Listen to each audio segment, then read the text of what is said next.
దేవుని వాక్యమును నిర్లక్ష్యం పెట్టేవారు తమను తాము నిత్య జీవమునకు అపాత్రులుగా చేసుకున్నారు అని అపొస్తలుడైన పౌలు కొన్ని మాటలు ఆ యొక్క సంఘానికి చెప్పడం జరిగింది. మరి అటువంటి వాక్యాన్ని దేవుడు ఈరోజు మన సంఘానికి కూడా ఇవ్వబోతున్నారు. అపొస్తలుల కార్యములు 13వ అధ్యాయం 46వ వచనం చదువుకుందాం. అప్పుడు పౌలును బర్నబాయు ధైర్యముగా ఇట్లా అనేది, దేవుని వాక్యము మొదట మీకు చెప్పుట ఆవశ్యకమే, అయినను మీరు దానిని త్రోసివేసి మిమ్మల్ని మీరే నిత్య జీవమునకు అపాత్రులుగా ఎంచుకొనుచున్నారు. కనుక ఇదిగో మేము అన్యజనుల యొద్దకు వెళ్ళుచున్నాము. ఏలయనగా నీవు బూది గంతముల వరకు రక్షణార్థముగా ఉండినట్లు నిన్ను అన్ని జనులకు వెలుగుగా ఉంచి ఉన్నాను అని ప్రభు మాకు ఆజ్ఞాపించినది. చాలండి. పరిశుద్ధుడైన తండ్రి, నీకు వందనాలు, స్తోత్రములు చెల్లిస్తున్నాం. ఈ యొక్క వాక్య భాగంలో మీ ఆత్మ ద్వారా నడిపించండి, సహాయం చేయండి ప్రభువా. ఈ వాక్య భాగం మాట్లాడుతుండగా నాయన ప్రభువా, మీ ఆత్మ ద్వారా నడిపిస్తున్నారని మేము నమ్మొచ్చున్నాం. మా అందరినీ బలపరిచి సహాయం చేయమని క్రీస్తు నామములో అడిగి వేడుకుంటున్నాం మా పరమ తండ్రి, ఆమేన్. అపొస్తలుడైన పౌలు గారు ఏమంటున్నారంటే, అప్పుడు పౌలు బర్నబాయు ధైర్యంగా ఒక మాట చెప్తున్నారు. ఎవరికనేది? దేవుని వాక్యాన్ని తృణీకరించిన వారికి ఆయన చెప్తున్నాడు. ఏమంటున్నాడు? మొదట మీకు చెప్పుట ఆవశ్యకమే, అయినను మీరు దాన్ని త్రోసివేసి మిమ్మల్ని మీరే నిత్య జీవమునకు అపాత్రులుగా ఎంచుకొనుచున్నారు.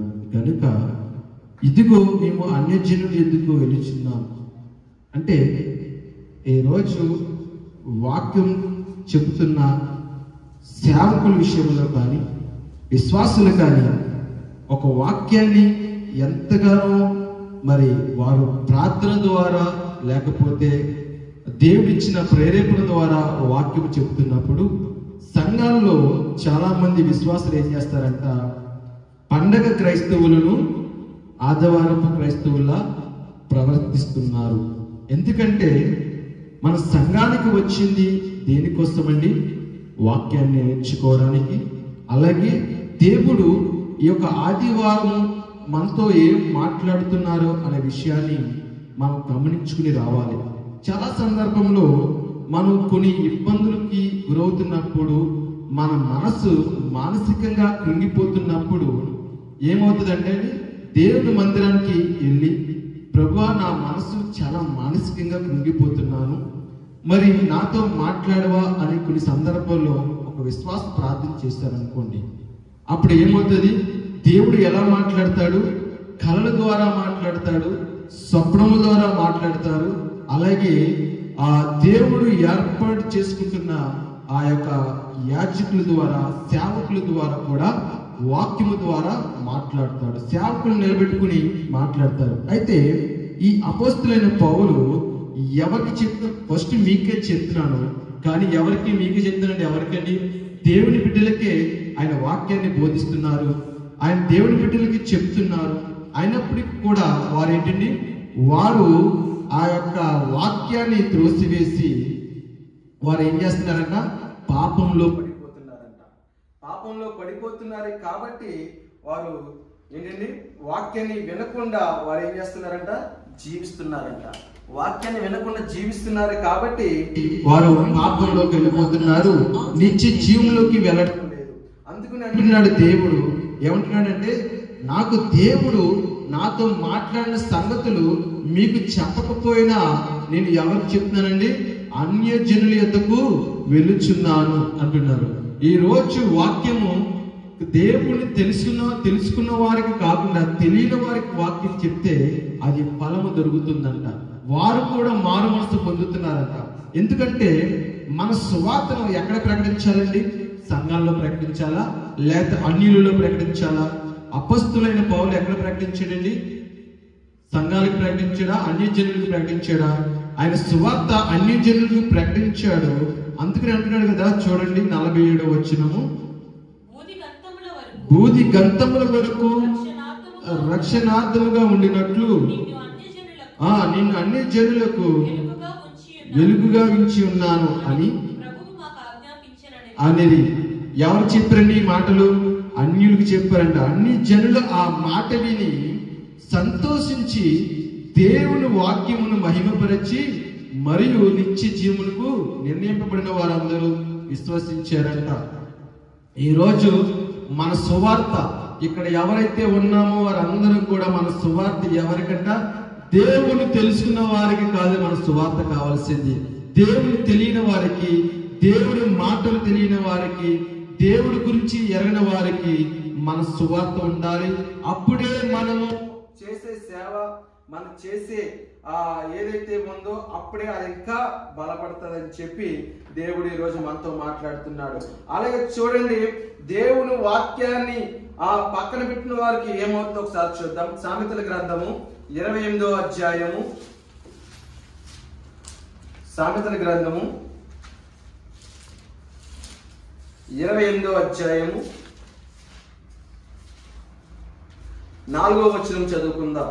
ధర్మశాస్త్రమును త్రోసివేయువారు దుష్టులను పొగుడుచుందురు, ధర్మశాస్త్రమును అనుసరించువారు వారితో పోరాడతారంట. చూడండి, దేవుని వాక్యము నిర్లక్ష్యం పెట్టేవారంట తమను తాము నిత్య జీవమునకు అపాత్రులుగా చేసుకుంటారంట.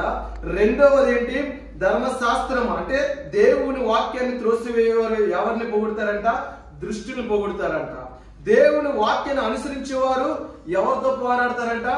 అపవాదితో పోరాడతారంట, దృష్టితో పోరాడతారంట. కాబట్టి దేవుడు ఏమంటున్నాడంటే వాక్యాన్ని విని గ్రహించేవారుగా నడుచుకోమంటున్నాడు. అలాగే 29వ వచనం చూద్దాం. 29లో 1లో కూడా మాట ఉంటుంది. ఏమంటుంది? ఎన్నిసార్లు గద్దించినను లోబడని వాడు మరి తిరుగు లేకుండా హఠాత్తుగా నాశనం అవును అంటున్నాడండి. ఇక్కడ ఏమంటున్నాడండి? ధర్మశాస్త్రాన్ని త్రోసివేయేవారు దృష్టిని పొగుడతారంట, ధర్మశాస్త్రాన్ని అనుసరించే వారు వారితో పోరాడతారంట. ఇక్కడ ఏమంటున్నాడంట? ఇక్కడ మనం చూస్తున్నట్లయితే దేవుడు వాక్యం ద్వారా చాలా సందర్భాల్లో విశ్వాసుల్ని కానీ లేకపోతే సేవకుల ద్వారా కానీ కొన్ని సందర్భాల్లో గద్దిస్తుంటారు. చాలా మంది ఏమనుకుంటారంటే ఒక పాస్టర్ గారు వారి ఇంటికి వెళ్ళినప్పుడు, వారిని దర్శించినప్పుడు వారి యొక్క పరిస్థితులు బాగోలేదు, సరే వారి పరిస్థితులు బాగోలేదు కాబట్టి వారి కోసం ప్రార్థన చేస్తారు అనుకోండి. ఏమో దేవుడు ఈ రోజు సంఘంతో నువ్వు మాట్లాడని ఒక సేవకు నిలబెట్టుకుని ఆ సంఘంలో ఉన్న కొంతమంది ప్రవర్తన బాగోలేదు, కొంతమంది ప్రవర్తన తీరు సరిగ్గా లేదు అని చెప్పినప్పుడు దేవుని సేవకుడు ఏం చేస్తారంటే ప్రార్థన చేస్తారంట. ప్రభా, వారి కుటుంబం ప్రవర్తన బాగోలేదు, వారి మనసును మార్చండి, వారి తలంపులు మార్చండి, వారికి ఆలోచనలు మార్చండి అని చెప్పి ఏం చేస్తారండి? సేవకులతో మాట్లాడతారంట దేవుడు. సరే నీ వాక్యం ద్వారా నువ్వు బలపరిచి అని చెప్పి ఒక సేవకుడు నిలబడితే ఆ సేవకుడు కానీ వాక్యం చెప్పాడు అనుకోండి, ఏమంటారంట? అదిగో పాస్టర్ గారు ఈ రోజు నా ఇంటికి వచ్చారు కాబట్టి, నా స్థితిని చూశారు కాబట్టి, నా పరిస్థితిని చూశారు కాబట్టి, ఏమండి నా పరిస్థితిని చూశారు కాబట్టి ఈ రోజు వాక్యం ద్వారా నన్ను బాధ పెట్టాడు, వాక్యం చెప్పి నా గురించే చెప్పాడు వాక్యం అంటాడు. ఇక్కడ ఏమంటుందని సామెతల గ్రంథంలో ఏం చెప్తున్నానండి? ఎన్నిసార్లు గద్దించినను లోబడిన వాడు మరి తిరిగి లేకుండా హఠాత్తుగా నాశనం అవుతాడంట. ఒక సేవకుడు వాక్యం చెప్పినా, ఒక విశ్వాసుని వాక్యం చెప్పినా, లేకపోతే ఒక సువార్తికుడు సువార్త చెప్పినప్పటికీ వాళ్ళు లోబడకపోతే ఏమవుతారండి? నాశనం అవుతారంట. ఎన్నో సందర్భంలో దేవుడు మాట్లాడతాడు, ఒరే బాబు నువ్వు ఇలా మారు, నీ జీవితం మార్చుకో, నీ ప్రవర్తన మార్చుకో, ఎందుకంటే నీ ప్రవర్తన నువ్వు మార్చుకోకపోతే నువ్వేమైపోతావంట? పాపంలో పడిపోతావు. పాపంలో పడిపోతే నీకేమొస్తుంది? హఠాత్తుగా మరణం వస్తుంది. హఠాత్తుగా మరణం వస్తే ఏమవుతుందండి? మనం ఎక్కడికి వెళ్ళిపోతాం? నిత్య జీవం అంటే పరలోక రాజ్యానికి వెళ్తామా? పరలోక రాజ్యానికి వెళ్ళాం. పరలోక రాజ్యానికి వెళ్ళకుండా ఎక్కడికి వెళ్ళిపోతామంట? నరకానికి వెళ్ళిపోతామంట. 10వ అధ్యాయంలో చూడాలి, మనం చూసుకుందామండి. దేవుడు వాక్యాన్ని వినకుండా నడిచేవారు ఎలా ఉంటారో కూడా మనం 10వ వాక్యం చూద్దాం. దేవుని వాక్యం వినువారు ఎలా ఉంటారో కూడా మనం విందాం. చూడండి, 10వ అధ్యాయం 17వ వచనం. ఉపదేశమును అంగీకరించువాడు జీవ మార్గములో ఉన్నాడు. గద్దింపునకు లోబడిన వాడు త్రోవ తప్పుతాడంటండి. ఉపదేశమును అంగీకరించేవాడు. ఈ రోజు దేవుని వాక్యాన్ని ఎవరైతే అంగీకరిస్తారో, ఈ రోజు దేవుని మాటలు ఎవరైతే అంగీకరిస్తారో వారు ఎటువంటి మార్గంలో వెళ్తారంటండి? జీవ మార్గంలో ఉంటారంట. గద్దింపునకు లోబడిన వాడు త్రోవ తప్పుతుందంట. వాడు ఏం చేస్తాడంట? అంతరంగమున పగ ఉంచుకున్నవాడు అబద్ధికుడు. ఎప్పుడైతే దేవుని వాక్యము మన హృదయంలో ఉంచుకుంటామో, ఎప్పుడైతే దేవుని వాక్యాన్ని చదువుతామో, ఉదయాన్నే మనం లేచి మన మొట్టమొదట చేసే పని ఏంటో తెలుసండి? మనందరం అదే పని చేస్తున్నాం. కానీ దేవుడు ఈరోజు మనతో మాట్లాడుతున్నాడు. ఉదయాన్నే మనం చేయవలసిన పని ఏంటో తెలుసా? దేవుని వెతకాలి. దేవుని ఎలా వెతకాలి? ఎక్కడ దొరుకుతాడు? దేవుని ఎక్కడ దొరుకుతాడంటే దేవుడు వాక్యంలో దొరుకుతాడు. దేవుడు మనతో మాట్లాడతాడు. ఒకటి వాక్యం ద్వారా మనతో మాట్లాడతాడు, ప్రార్థనగా మనము దేవునితో మాట్లాడతాం. అందుకని అంటున్నాడు కదా, ఉపదేశమును అంగీకరించేవాడు జీవ మార్గంలో ఉన్నాడు. బైబిల్ గ్రంథము మనిషిని మారుస్తుంది కానీ మతాన్ని మార్చదు. బైబిల్ గ్రంథము మన హృదయాన్ని మారుస్తుంది, అంతేకాని మనం మార్చదు. ఎందుకంటే ప్రతి వాక్యము ప్రతి ఖడ్గము, ఆ ఖడ్గము హృదయాలు ఉండాలి. అప్పుడే మనం దేవుని యొక్క ఉపదేశాన్ని అంగీకరించాలి. దేవుని బైబిల్ చదువుతున్నాము కానీ దాన్ని అంగీకరించకుండా, దాన్ని మన హృదయంలో ఉంచుకోకుండా, మన ప్రవర్తన మారకుండా, మన బుద్ధి మారకుండా ఎన్ని ప్రార్థనలు చేసినా, ఎంత వాక్యం చదివినా అది హృదయ. కాబట్టి దేవుడు ఏమంటున్నాడు? అంత ఉపదేశము అంగీకరించేవాడు జీవ మార్గంలోకి వెళ్తాడంట. యెషయా గ్రంథము 30వ అధ్యాయము 1వ వచనం చదువుకుందాం.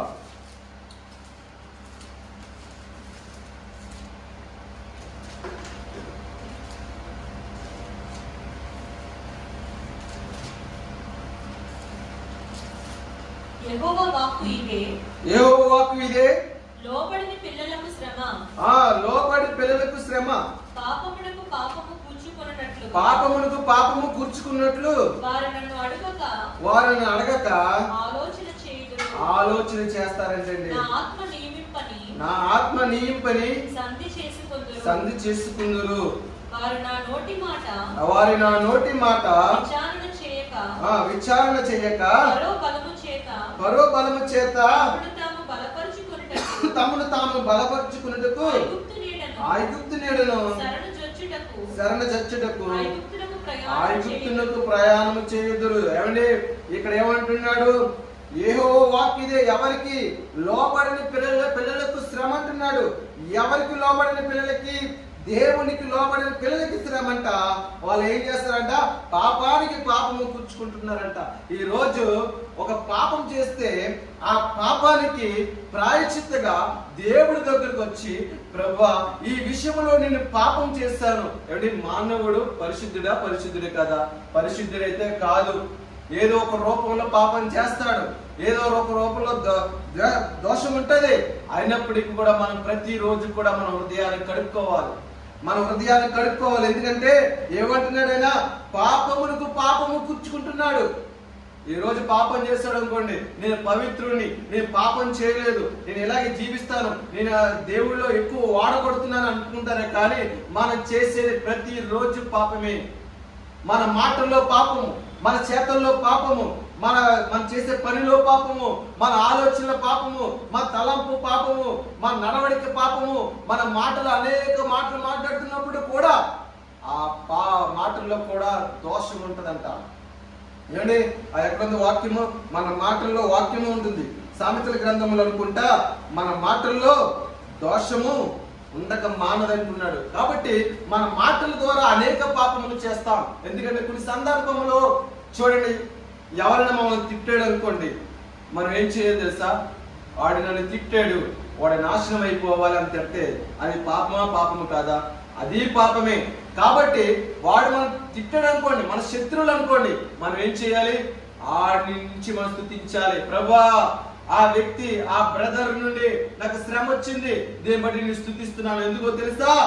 దేవుడి ఆజ్ఞ లేనిది ఆ మాటలు మన దగ్గరికి రావు.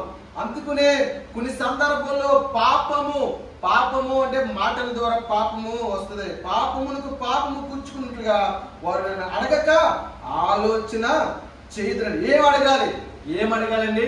దేవుడు ఏమంటున్నా? నన్ను అడగక అన్నాడు. ఏమని అడుగుతున్నారు? అడగట్లేదు వాళ్ళు. అయ్యా, నేను పాపం చేసి ఉన్నాను, పాపంలో జీవిస్తున్నాను, నా పాపాన్ని క్షమించు, నా బ్రతుకుని మార్చు, నా యొక్క స్థితిని మార్చు అని వాళ్ళు అడిగారా? వాళ్ళు అడగట్లేదు. అందుకే అన్నాడు దేవుడు ఏమన్నాడు? వారు అడగక ఏం చేస్తున్నారంటే ఆలోచన చేస్తున్నారంట. ఏమని? నేను పాపం చేయలేదు కదా, నేను ఎందుకు అడగాలి? నేను పాపం చేయలేదు కదా, నేను ఎందుకు అడగాలి? ఎందుకు నేను దేవుడి దగ్గర మొరపెట్టుకోవాలి? నేను పాపం చేస్తానే కదా అని అంటున్నాడు. కానీ మన మనసులోనే పాపము, అనేక పాపాలు ఉంటాయి, ఎన్నో ఘోరమైన పాపాలు. ఎందుకంటే ప్రభువా ఏమంటున్నాడు? విగ్రహారాధన, మొట్టమొదటిగా ఆజ్ఞలో విగ్రహారాధన ఉంది కదండి. విగ్రహారాధనలో కూడా కొన్ని సందర్భంలో మనం అనుకుంటాం, ఒక పూజిస్తేనే విగ్రహారాధన అనుకుంటాం, ఒక కొబ్బరికాయ కొడితేనే విగ్రహారాధన అనుకుంటాం. విగ్రహారాధనలో అనేక విగ్రహారాధనలు ఉన్నాయి. ఎలా చెప్పమంటారా?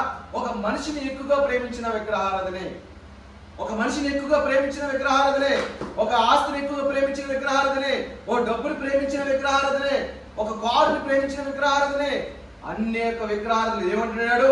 నేను తప్ప వేరొక దేవుడు లేడు. మరి దేవుని మనం ప్రేమించాలా? ఈ లోక సంబంధమైన వస్తువులు ప్రేమించాలా? లేదా మన బంధువుల్ని ప్రేమించాలా? మొట్టమొదటి స్థానం ఎవరికి ఇవ్వాలంటే, దేవుడికి ఇవ్వాలి. అందుకని నన్ను అడగట్లేదు, పాపం చేస్తున్నానని అడగట్లేదు. అయ్యా, నేను పాపం చేస్తున్నానయ్యా, అయ్యా నేను పాపం చేస్తుంటే క్షమించండి అయ్యా, అయ్యా నేను ఈ రోజు ఏదైనా నీకు తెలుసో తెలియక ఏదైనా పాపం చేస్తుంటే క్షమించండి అయ్యా అని అంటున్నారా? అనట్లేదు. ఇక్కడ ఎక్కడ దేవుడికి లోపడుతున్నారు? దేవుడికి లోపడట్లేదు. అందుకని అంటున్నారు కదా, నా ధర్మశాస్త్రమును త్రోసివాయి వారు దృష్టిని పొగుడుతున్నారు, ధర్మశాస్త్రం అనుసరించిన వారు వారితో పోరాడుతున్నారంట. ఎప్పుడైతే దేవునికి సంబంధం కలిగి ఉంటామో, ఎప్పుడైతే దేవునికి దగ్గరగా జీవిస్తామో, మనం ఎవరితో పోరాటం చేస్తామంట? శ్రమలైన దృష్టిలో వస్తాడు, బాధలు, అవమానాలు, ఇబ్బందులు ఎన్ని వచ్చినప్పటికీ కూడా మనం దేవుడితో ఉంటే ఆ ఎన్ని వాటితో కూడా మనం పోరాటం చేస్తామంట, పోరాటం కలిగి ఉంటామంట. అందుకంటున్నాడు కదా, ఏమంటున్నాడు? నన్ను అనుసరించిన వారు, ఎవరిని అనుసరించిన వారు? ధర్మశాస్త్రం అంటే ఏంటి? ఆది యందు వాక్యం ఉండును, వాక్యమై దేవుడు నేను మరి యోహాను సువార్తలో చెప్తున్నాడు కదా. మరి ధర్మశాస్త్రం అంటే ఎవరండి? దేవుడు, దేవుని వాక్కు, దేవుని వాక్యము. కాబట్టి దేవునితో ఉన్న వారికి ఎవరితో పోరాటం ఉంటుందంట? దృష్టితో పోరాటం చేస్తారంట. దేవుని వాక్యము లేని వారికి, దేవునితో సంబంధం లేని వారికి ఎవరు పొగుడతారంట? ఈ రోజు క్రైస్తవులు అలాగే ఉన్నారు. కొన్ని సందర్భంలో విశ్వాసులు అలాగే ఉన్నారు, కొన్ని సందర్భంలో సేవకులు అలాగే ఉన్నారు. దేవుడు ప్రకటించండి అంటే వారు ప్రకటించుకుంటున్నారండి. అంటే వారు ప్రకటించుకోవడం అంటే ఏంటండి? వారు విగ్రహారాధన చేసినట్టే కదా. విగ్రహారాధన అంటే తప్పే కదా, విగ్రహారాధన అంటే పాపమే కదా. మరి దేవుడి వాక్యాన్ని ఎందుకు వాళ్ళు ప్రకటించట్లేదు? ఈరోజు దేవుని వాక్యము చెప్తున్నామంటే అది నా గొప్పదనమా? కాదు. దేవుడు ఆత్మ ఉంది కాబట్టి, దేవుని ఆత్మ నడిపింపు ఉంటుంది కాబట్టి ఎవరైనా వాక్యం చెప్పగలరు. అంతేకాని దేవుడి మాటను మేము ఎవరు చెప్పలేము. ఎందుకంటే దేవుడు దగ్గరగా ఎవరైతే ఉంటారో వారే అపవాదితో పోరాటం చేస్తారంటే. కాబట్టి దేవుని బిడ్డలారా ఒక మాట చూసుకుని ఉన్నాం. రోమపత్రికలో 8వ అధ్యాయము 7వ వచనం చూస్తాం. ఇక్కడ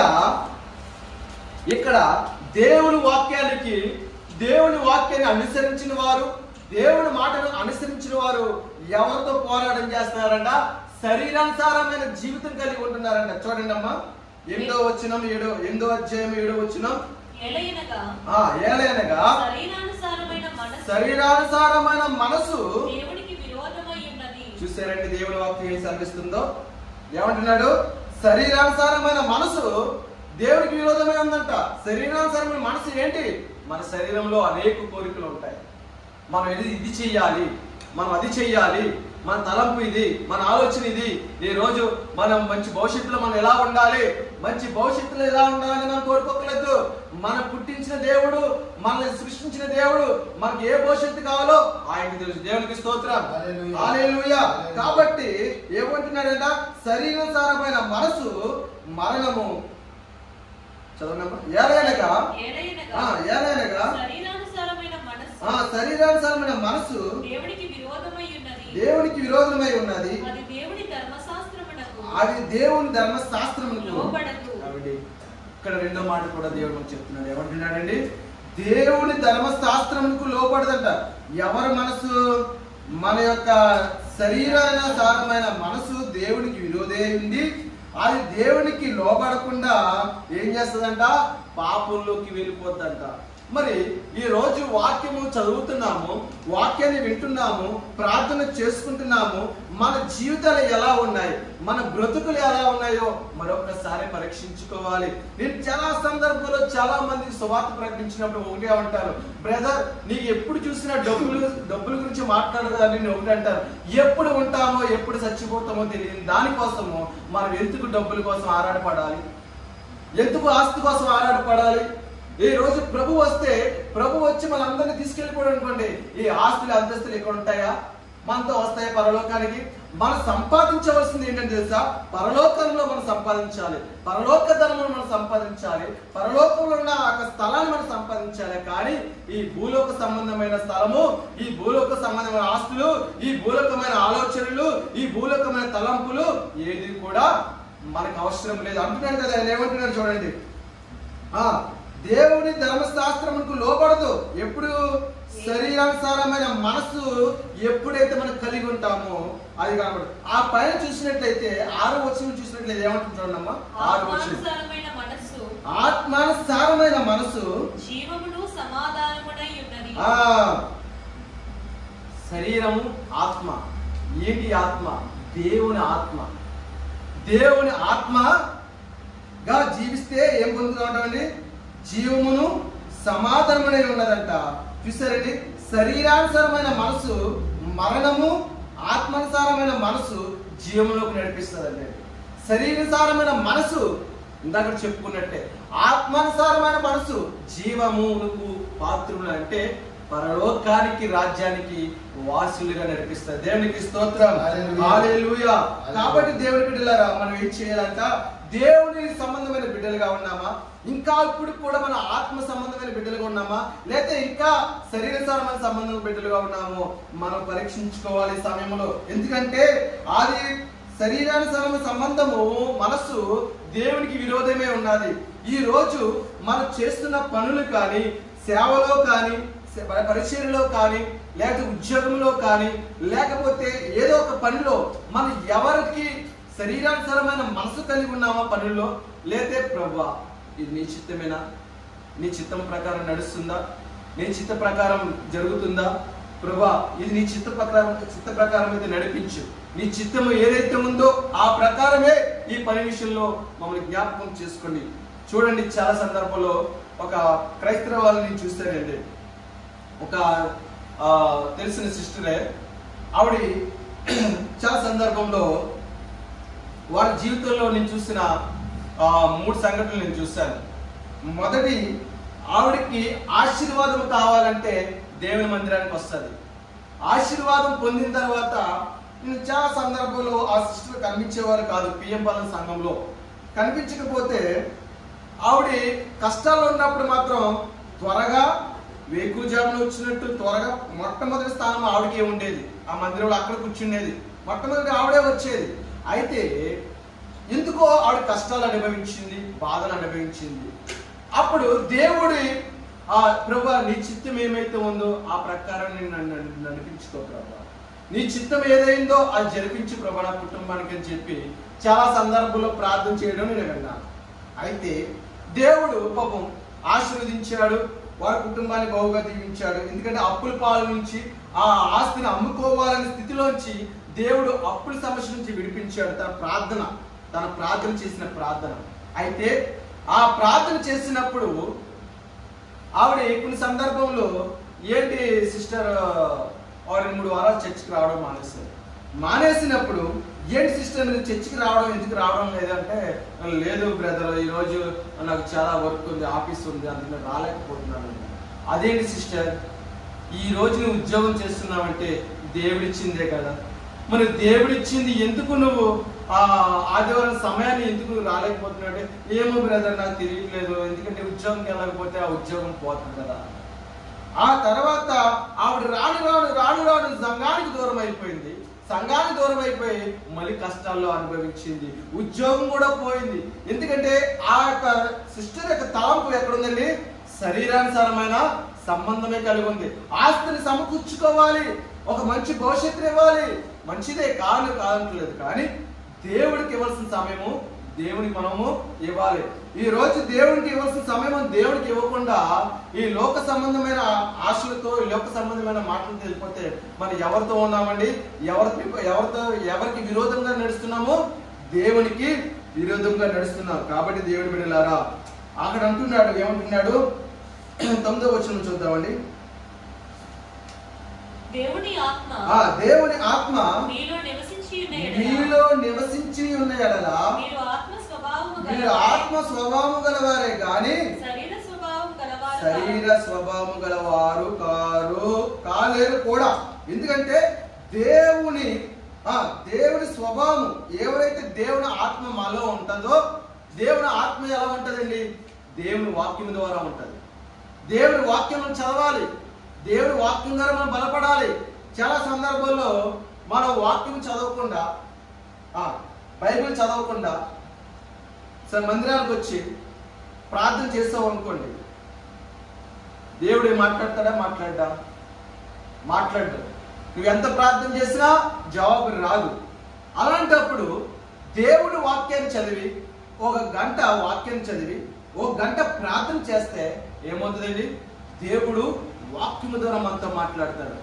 ప్రభు ఈ రోజు నాతో మాట్లాడాడు. ఏమన్నాడు? నా స్వభావం ఎలా ఉందండి? శరీరానుసారమైన స్వభావం కలిగి ఉన్నాము, అందుకని దేవుడు నాతో మాట్లాడాడు. నిజమే. ఈ రోజు నుంచి నేను ఏం చేయాలంట? నా సేవ అంతా ఏం చేయాలి? నా స్థితి అంతా ఎలా మార్చుకోవాలి? ప్రభు కోసం మార్చుకోవాలి, దేవుడి కోసం మార్చుకోవాలి. దేవుడి ఆలోచన ఏ విధంగా ఉందో ఈ మధ్య నేను చాలా సందర్భంలో ప్రార్థన చేసుకున్నప్పుడు అండి, నేను బలిపీఠం మీద ఉండే నిజం చెప్తున్నాను, నాకు అది కావాలి, నాకు ఇది కావాలని ప్రార్థన చేశాను. కానీ దేవుడు కూడా తనకి ఏదైతే కావాలో, నాకు ఏది ఇవ్వాలో అదే ఇచ్చేవాడు. నాకు అది కావాలి. నిజమే.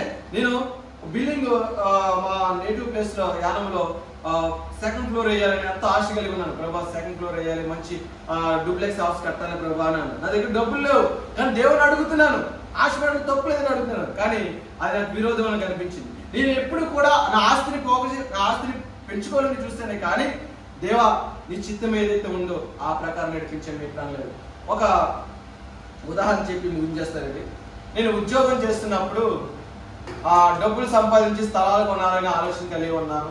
వ్యాపారం చేశాను, వ్యాపారంలో కూడా లాస్ అయ్యాను. అయితే అవమానాలు, ఉద్యోగులు డబ్బులు కూడా వాడేసుకునేవాడిని. అయితే అవమానాలు ఎదురైతే ఓ రోజు ఏం చేశానంటే, పిఎంపాలెం సంఘంలో మోకరించి ఇజిగియా ప్రార్థన చేస్తున్నట్టుగా ఆ యొక్క స్తంభాన్ని పట్టుకుని, ప్రభు నా స్థితి ఏంటి? నన్ను ఎందుకు ఇలాగ అవమానపరుస్తున్నావు? నేను ఏం తప్పు చేశాను? నీవు ఏం చేయమంటే అది చేస్తాను. నాకు ఉద్యోగం స్థిరం లేదు, నా ఉద్యోగం స్థిరంగా ఉండటం లేదు, ఏంటో నాకు అర్థం కావట్లేదు, ఉద్యోగం చేసిన అప్పుల పాలు అయిపోతున్నాను అని చెప్పి కొద్ది నిమిషాలు దేవుడి దగ్గర మొరపెట్టుకుంటే దేవుడు ఏం చేశాడు తెలుసండి? చూడా, నీవు ఈ లోక సంబంధమైన ఆశల కోసం ఎదురు చూస్తున్నావు, నన్ను వెంబడించు, నా వైపు నువ్వు తిరుగు, నేను బహుగా దీవిస్తానని దేవుడు మాట్లాడాడు. దేవునికి స్తోత్రం. కాబట్టి మనము ఏంటంటే మన ఆలోచన అనేకము, కానీ దేవుని ఆలోచన ఆయన ఆలోచన ప్రకారమే ఏదైనా జరుగుతుంది, ఆయన ఆలోచన ప్రకారమే ఏదైనా వెళ్తుంది.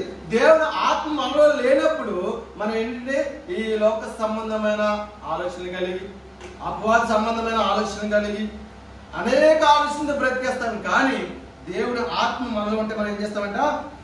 ఏమంటున్నాడు? దేవుని ఆత్మ మీలో నివసించిన ఎడల మీరు ఆత్మ స్వభావం గలవారే కానీ శరీర స్వభావం గలవారు కారు. ఎవడైనా క్రీస్తు ఆత్మ లేని వాడైతే వాడు కాడు. నిజంగా దేవుని ఆత్మ పొందలేని వాడు దేవుడి బిడ్డ కాదు. దేవుడి బిడ్డ కాదు. ఎందుకంటే దేవుడి పరిశుద్ధ గ్రంథాన్ని పట్టుకునే బైబిల్ మందిరానికి వెళ్ళిపోయినంత మాత్రాన ఆడు క్రైస్తవుడు కాడు. ఎవరైతే దేవుడికి లోబడి, ఎవరైతే దేవుని ఒక వాక్యాన్ని విని, ఎవరైతే దేవుడు చెప్పిన మాట ప్రకారం నడుచుకుంటారో వారే దేవుని బిడ్డలు. ప్రభువా ప్రభువా అని పిలిచినంత మాత్రాన పరలోక రాజ్యం చేరుకోలేరు. ఎందుకంటే దేవుని వాక్యాన్ని గ్రహించాలి, దేవుని మాటను వినాలి, దేవుని ఆలోచన కలిగి ఉండాలి, దేవుని స్వభావం కలిగి ఉండాలి, దేవుని మాటలు వినాలి. అవన్నీ మనం విన్నప్పుడే ఏం జరుగుతుందంట? మనము వారిమై ఉంటామంట. 10వ వచనం చెప్తుంది చూడండి. క్రీస్తు మీలోనున్న ఎడల మీ శరీరము పాపము విషయమై మృతమైనది కానీ మీ ఆత్మ నీతి విషయమై జీవము కలిగి ఉన్నది. ఎప్పుడైతే ఈ రోజు మనం చెప్పుకుంటున్నామో దేవుని వాక్యాన్ని వినని వారు ఎలాంటి వారంటే వారు శరీర సంబంధం వారుగా ఉంటారు. దేవుని వాక్యాన్ని విని గ్రహించిన వారు ఆత్మ సంబంధమై ఉంటారు. అయితే ఇక్కడ ఏమంటున్నాడండి? ఎవరైతే క్రీస్తు మీలోనున్న ఎడ అంటే ఇందాక మనం అనుకున్నాం, ఆది యందు వాక్యముండును, వాక్యమై దేవుని యందు ఉండును. కాబట్టి దేవుడు మనకి ఏమి ఇచ్చాడండి? వాక్య రూపంలో ఇచ్చాడు.